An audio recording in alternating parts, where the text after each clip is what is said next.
Perte de temps, nous allons passer à la session suivante sur la chirurgie et nous appelons le docteur Bastelica pour nous parler des chirurgies par voie trabéculaire. Merci pour l'invitation. Bonjour à tous. Donc je vais enchaîner justement sur ces chirurgies trabéculaires dont Philippe Denis vient de vous parler de la dernière version de l'iStent. Donc un petit rappel sur ce que vous connaissez tous, la voie trabéculaire. Vous savez tous comment s'évacue l'humeur aqueuse qui est produite par le corps ciliaire. Et donc la pression intraoculaire est générée par la présence d'une résistance à l'écoulement. Et le site classique de résistance à l'écoulement, c'est le trabéculum juxtacaniculaire et le mur interne du canal de Schlemm, qui représente 50 à 70% de la résistance à l'écoulement. Mais vous voyez qu'en aval, au niveau du système épiscléral, ça représente 30 à 50% de la résistance à l'écoulement.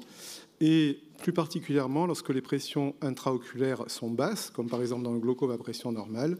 Donc c'est peut-être pour cela que ces dispositifs trabéculaires sont un peu moins efficaces quand la pression intraoculaire est basse. Alors il y a des données récentes. Je vous invite à lire, pour ceux que ça intéresse, ces publications et les travaux de Murray Johnson qui sont vraiment très très intéressants sur le sujet.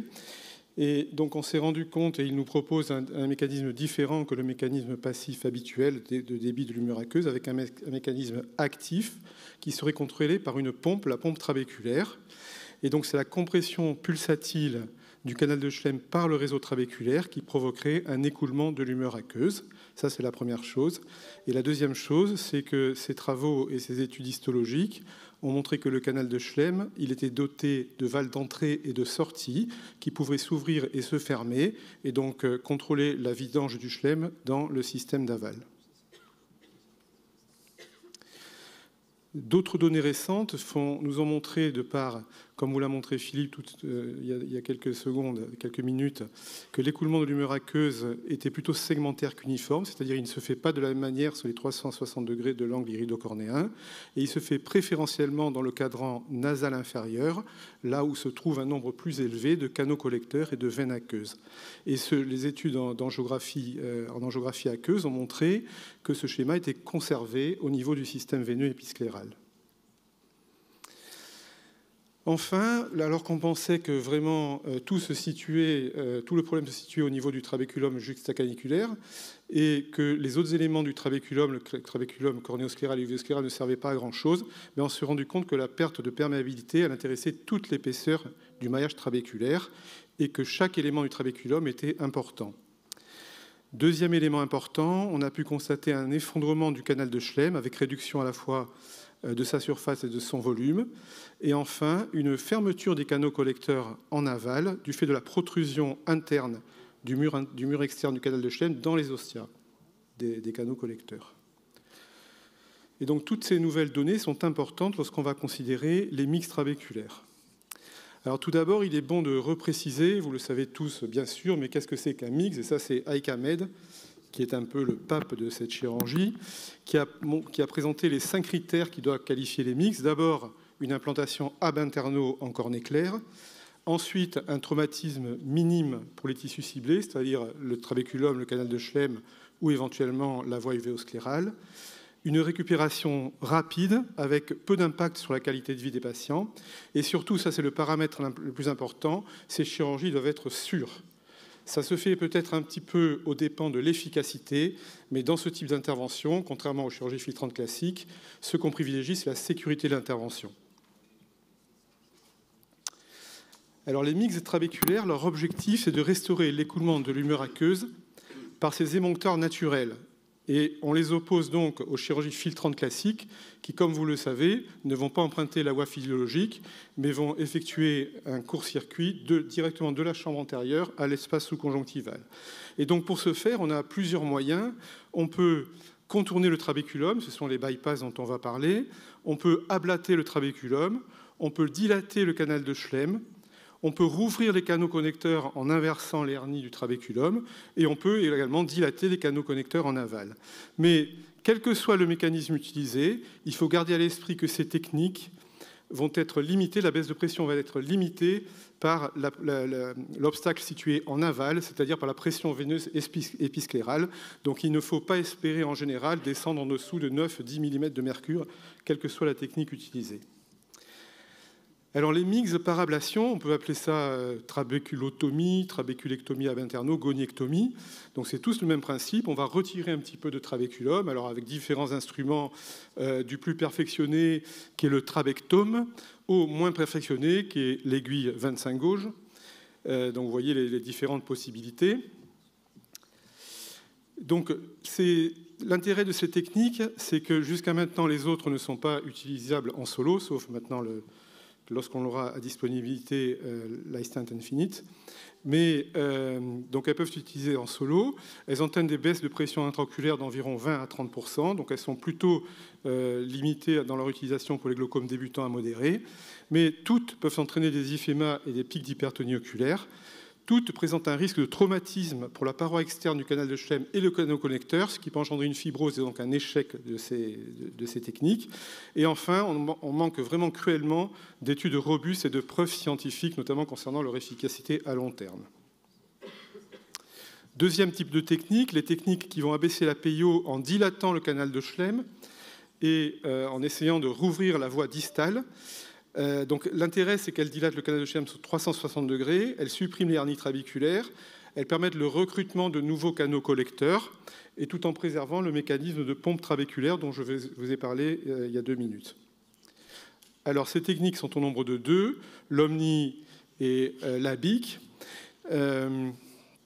Donc leur efficacité, la durée d'efficacité est incertaine. Elles peuvent elles aussi entraîner une réduction de 20 à 30% de la PIO.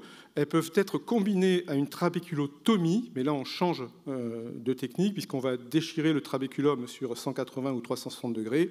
Et là encore, on manque d'études robustes et de preuves scientifiques concernant leur efficacité à long terme. La troisième catégorie, qui est la plus étudiée, puisque ça fait maintenant bien longtemps que l'iStent a ouvert la voie au bypass trabéculaire. Donc ce sont les bypass trabéculaires qui peuvent être des bypass avec stent, iStent et Hydrus, ou sans stent plus récemment. C'est la trabéculotomie au laser excimer ELT d'Hélios. Donc ces mix trabéculaires vont agir par plusieurs mécanismes. Ils vont maintenir une voie d'écoulement permanente de l'humeur aqueuse à travers le maillage trabéculaire. Pour l'hydrus, peut-être que l'étirement des tissus permettra d'augmenter la perméabilité de la membrane trabéculaire. Ils vont dilater le canal de Schlemm, supprimer les hernies trabéculaires, recruter de nouveaux canaux collecteurs, et il semble particulièrement pour la stent préserver le mécanisme actif de pompe trabéculaire. Alors leur limite, c'est qu'ils ne ciblent qu'une partie du trabéculum, les 90 degrés situés en nasal. L'efficacité est donc maximale en ciblant le cadran inféronasal. Le résultat, bien sûr, va dépendre de la perméabilité du système collecteur d'aval. Et il y a quand même une difficulté technique à bien positionner les stents.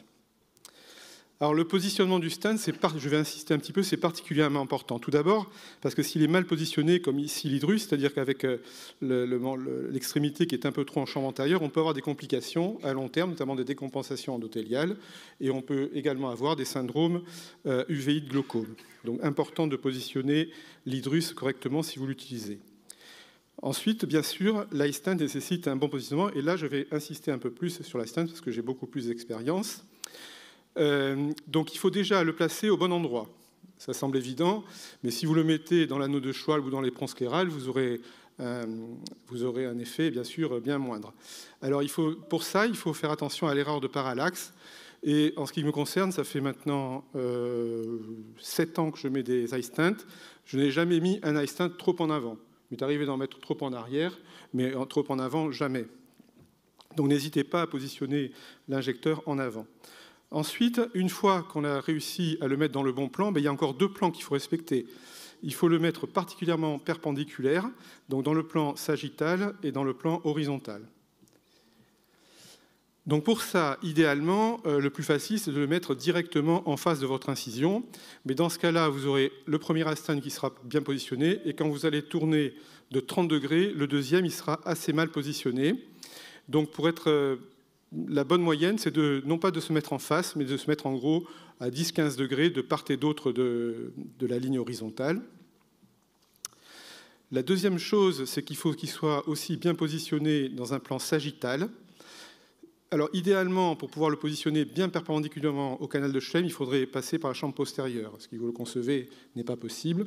Donc, ce qu'il est conseillé, c'est de faire une incision assez postérieure, près du limbe, pas trop encornée. Et ensuite, quand vous allez positionner votre injecteur, de déprimer un petit peu la berge postérieure de l'incision pour être le plus parallèle possible. Et là, vous arriverez à une position, sinon idéale, au moins optimale. Mais quoi qu'il en soit, même si vous utilisez une bonne technique, il y a quand même une limite à l'iStent, c'est qu'il peut ne pas être positionné à proximité d'un canal collecteur perméable. Alors l'efficacité, eh bien, elle est comparable, la Philippe Denis vous en a parlé, elle est comparable entre les deux. On peut espérer une baisse de 7 points, en général, millimètres de mercure, ce qui fait 1 à 2 mm de mercure de plus que la phaco seule. Une baisse constante, ça c'est très intéressant, de la charge médicamenteuse, d'environ 75 à 80%. Et donc ça, c'est un des avantages principaux des MIGS, c'est qu'on va baisser le traitement médical. Alors pour conclure, nous disposons actuellement, l'arsenal thérapeutique s'est enrichi, donc nous avons des MIGS et des chirurgies filtrantes. Je n'en ai pas parlé, mais les chirurgies filtrantes, il y a aussi des chirurgies filtrantes mini-invasives, les MIBS. Dans les MIGS trabéculaires, on a les MIGS qui contournent le trabéculum, les MIGS qui dilatent le canal de Schlem et les MIGS qui comportent une ablation trabéculaire. Et donc l'efficacité combinée à la phacoémulsification, elle est supérieure par rapport à la phaco seule, mais inférieure par rapport aux chirurgies filtrantes et aux chirurgies filtrantes mini-invasives. On a une diminution de 5 à 7 points, on descend rarement en dessous de 12 ou 14 mm de mercure, mais on a une réduction presque constante de la charge médicamenteuse, avec peu de complications, ça c'est vraiment l'élément principal, et un suivi simplifié, une récupération rapide. Alors tout ceci nous mène à changer notre schéma thérapeutique. Habituellement, on partait d'un premier médicament, c'était l'escalade thérapeutique, un deuxième, un troisième. Là, on se heurte au problème d'observance et de tolérance. À ce moment-là, on propose un SLT, puis la chirurgie filtrante dans des conditions pas toujours optimales, vu l'état de la conjonctive et la surface oculaire. Et donc actuellement, on a tendance à pratiquer le SLT et éventuellement une monothérapie. Mais si la monothérapie ne fonctionne pas, plutôt que d'aller vers l'escalade thérapeutique, on pourra sans doute, d'autant plus qu'existe une cataracte, proposer une chirurgie combinée cataracte mixte trabéculaire, ensuite un deuxième MIGS, puis un MIBS et enfin une chirurgie filtrante. Donc vous voyez que l'arsenal thérapeutique s'enrichit, donc nous avons déjà tout ça à notre disposition. Nous aurons bientôt l'iStent Infinite pour les pseudophaques, peut-être l'iDose pour délivrer du travatant en intracamérulaire avec un stent. Les MIGS uvéoscléraux, ils sont un petit peu en panne après les échecs du SIPAS, mais ils arrivent avec peut-être le mini-ject et peut-être d'autres choses encore plus importantes en attendant la trabéculotomie au laser femtoseconde ab externo qui sans doute sera très intéressante puisque tout à fait sécurisée, mais il faudra trouver le bon modèle économique. Je vous remercie. Merci beaucoup Antoine pour cette belle présentation.